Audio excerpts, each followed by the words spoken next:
Kami dari kelompok 8 akan mempresentasikan spiritual and authentic leadership. Kepemimpinan spiritual atau yang biasa disebut sebagai spiritual leadership adalah kepemimpinan yang mengedepankan moralitas, kepekaan, keseimbangan jiwa, kekayaan batin, dan etika dalam berinteraksi dengan orang lain. Kepemimpinan ini juga dapat diartikan sebagai kepemimpinan yang sangat menjaga nilai-nilai etis dan menjunjung tinggi nilai-nilai spiritual. Mereka melakukan pekerjaan dengan cara memuaskan hati lewat pemberdayaan, memulihkan, dan menguntungkan siapa saja yang berhubungan dengannya. Pemimpin yang berdasarkan nilai spiritual yang baik akan menyebarkan aura yang baik di lingkupan unit kerjanya, merangkul setiap stafnya, adil dan menghargai sekecil apapun partisipasi dan kontribusi para bawahannya. Karakteristik kepemimpinan spiritual selalu berbasis pada etika-etika religius seperti misalnya yang pertama kejujuran sejati. Kepemimpinan spiritual selalu memegang prinsip bahwa rahasia sukses para pemimpin besar dalam mengemban misinya adalah dengan memegang teguh kejujuran. Mereka beranggapan bahwa berlaku jujur senantiasa membawa kepada keberhasilan dan kebahagiaan pada masa yang akan datang. Yang kedua yaitu fairness atau keadilan.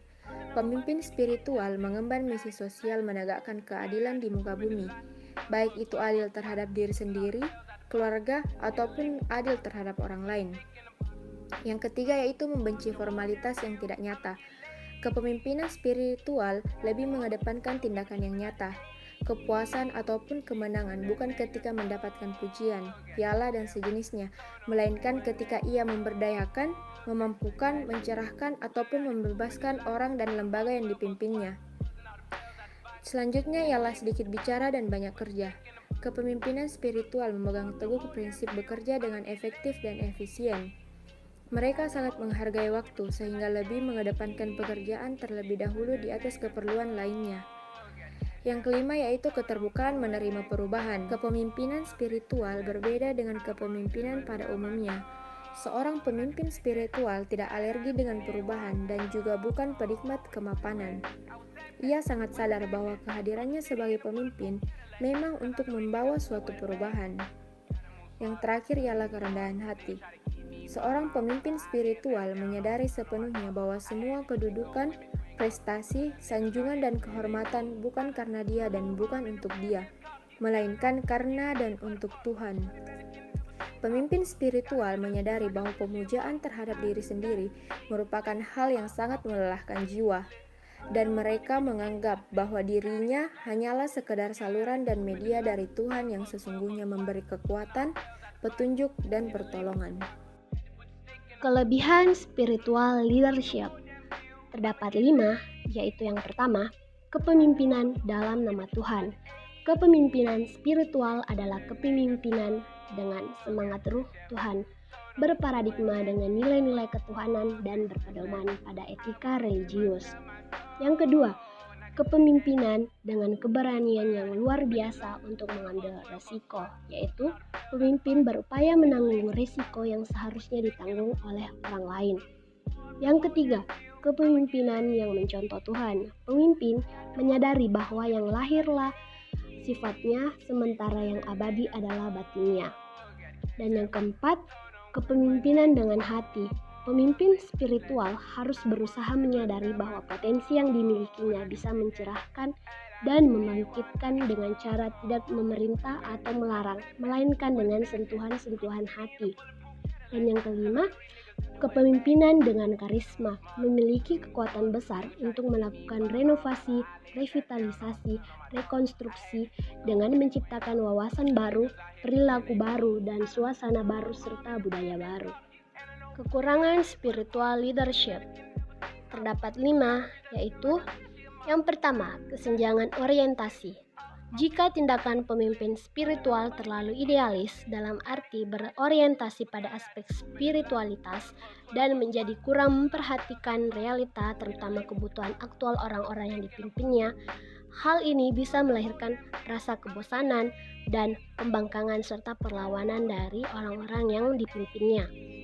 Yang kedua, masalah suksesi, di mana kekuatan pribadi dan pengaruh yang dominan dari sang pemimpin dalam organisasi dapat mengakibatkan bawahannya bergantung pada sang pemimpin Dan ketika kepemimpinannya harus berakhir, maka kesulitan mencari penggantinya. Dan yang ketiga yaitu kegagalan menyadari kekurangan. Keberhasilan demi keberhasilan yang diraih oleh pemimpin spiritual bisa menimbulkan pada diri pemimpin itu keyakinan bahwa wawasan dan langkah-langkahnya bebas dari kesalahan-kesalahan. Keempat, gaya kepemimpinan tidak formal. Tingginya komitmen untuk memajukan organisasi yang dipimpinnya menyebabkan pemimpin spiritual seakan bekerja selama 24 jam, baik di kantor maupun di mana saja dia berada. Dan yang terakhir, disfungsi manajemen. Terlalu kuatnya pengaruh pribadi pemimpin spiritual dan kecepatan pemimpin dalam mengambil keputusan dengan segala konsekuensi yang ditimbulkan, mekanisme organisasi seringkali tertinggal dan dianggap terlalu lama dalam proses pengambilan keputusan. Sosok yang menggambarkan kepemimpinan spiritual. Ayatullah Ali Khamenei merupakan pemimpin spiritual yang memiliki pengaruh yang cukup besar, terutama di Iran dan banyak warga Syiah. Dia lahir pada tahun 1940 dari ayah seorang ulama besar dan ibu dengan kemampuan agama yang mumpuni. Meski ulama tersohor, namun Ayatullah Ali Khamenei kecil hidup dengan kesederhanaan bahkan serba kekurangan. Namun kekurangan itu tak membuatnya patah semangat untuk tetap dan terus belajar.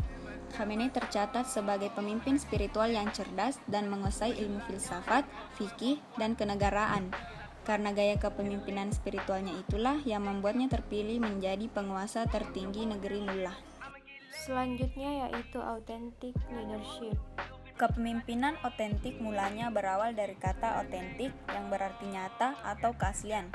Asli artinya tidak dibuat-buat, berasal dari ketulusan hati dan ekspresi diri yang nyata.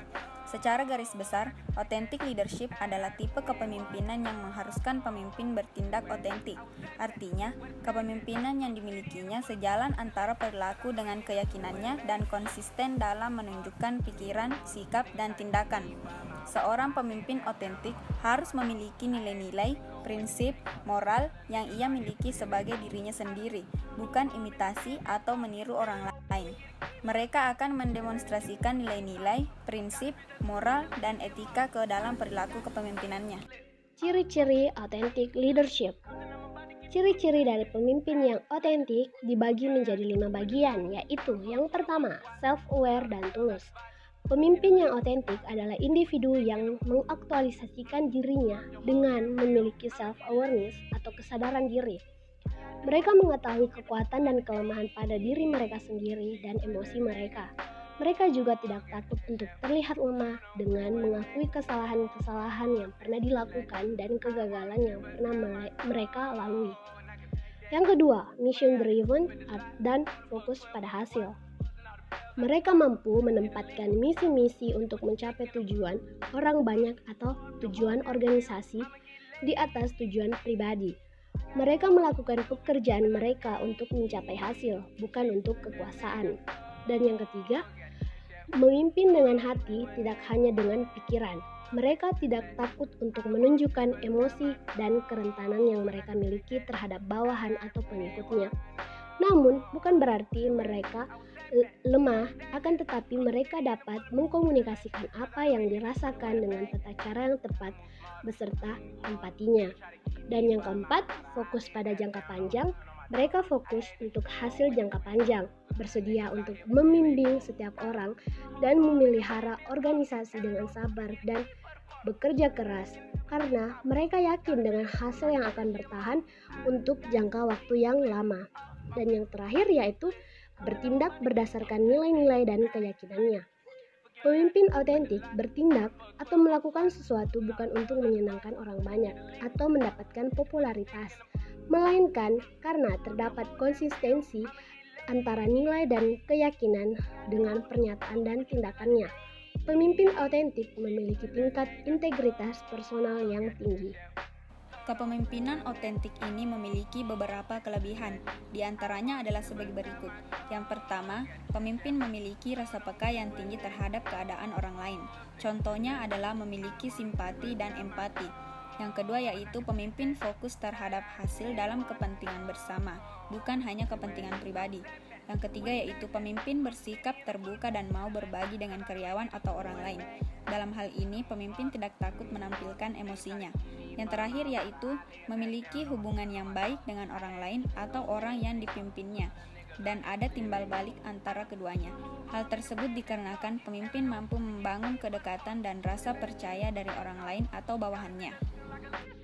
Meskipun pemimpin otentik memiliki berbagai kelebihan, pemimpin otentik juga memiliki kelemahan, yaitu yang pertama, pemimpin kurang tegas terhadap karyawannya akibat terlalu dekat dengan mereka. Yang kedua yaitu kedekatan yang erat antar pemimpin dan karyawan memunculkan sikap orang lain yang semena-mena terhadap dirinya. Sosok yang menggambarkan kepemimpinan otentik. Mahatma Gandhi. Mahatma Gandhi adalah pemimpin utama dari gerakan kemerdekaan India dan juga arsitek dari bentuk pembangkangan sipil tanpa kekerasan yang memberi pengaruh kepada dunia internasional. Mahatma Gandhi menjadi orang penting dan terhitung sebagai pemikir dan penggerak pemberontakan tanpa kekerasan yang menginspirasi dunia internasional. Ia dihormati sebagai bapak bangsa oleh pergerakan negara demokrasi di dunia dan menjadi inspirator yang diakui oleh banyak orang karena kepemimpinannya yang menanamkan bahwa perjuangan diapresiasikan semata-mata bukan untuk memperoleh kekuasaan, melainkan untuk mendapatkan hasil dalam memperjuangkan rakyatnya. Gaya kepemimpinan yang selalu menempatkan misi sebagai tujuan yang akan dicapai menjadikan beliau dikenal sebagai sosok yang menggambarkan kepemimpinan otentik, yang akan selalu berpedoman atas keyakinan sendiri tanpa adanya pengaruh dari orang-orang lain. Bahkan setelah kematiannya, gaya kepemimpinan Mahatma Gandhi tetap menjadi sebuah pedoman, pegangan dan juga langkah yang diambil oleh para pemimpin modern dengan segala lini usaha dan pekerjaan mereka. Cukup sekian materi dari kelompok kami. Untuk perhatian dan kerjasamanya kami ucapkan terima kasih.